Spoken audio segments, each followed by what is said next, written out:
اهلا وسهلا بيكم اعزائي المشاهدين ومتابعين قناة يوم الخلاص. النهاردة معدنا مع فيديو جديد. فتحت قوات الامن الاثيوبية النيران على المسيحيين الارثوذكس بداخل كنيسة الملاك ميخائيل بشمشيني، وقد تعرضت نفس الكنيسة لاعتقال ابنائها منذ عدة ايام. وفي مويال تم القبض على الارثوذكس لا لشيء سوى ارتداء ابناء الكنيسة الاثيوبية للملابس السوداء تعبيرا عن غضبهم من انشقاق عدد من آباء الكنيسة عن المجمع المقدس للكنيسة الإثيوبية الأم. وصفت الصحفية جورجيت شرقاوي الوضع الذي وصلت له الكنيسة الأرثوذكسية الأثيوبية بالمأساوي، وطالبت بتدخل المجتمع الدولي ومنظمات حقوق الإنسان في الأمر.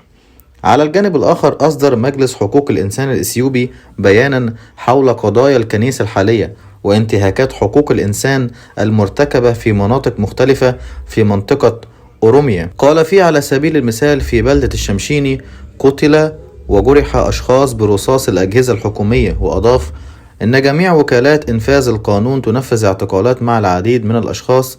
وقالت الحكومة أنها ستجري مزيدا من التحقيقات في انتهاكاتها لحقوق الإنسان وتعد تقريرا مفصلا. وبكده نكون وصلنا لنهاية الفيديو بتاعنا. ما تنسوش تعملوا سبسكرايب للقناة وتفعلوا زر الجرس علشان يوصلكم كل فيديوهاتنا الجديدة.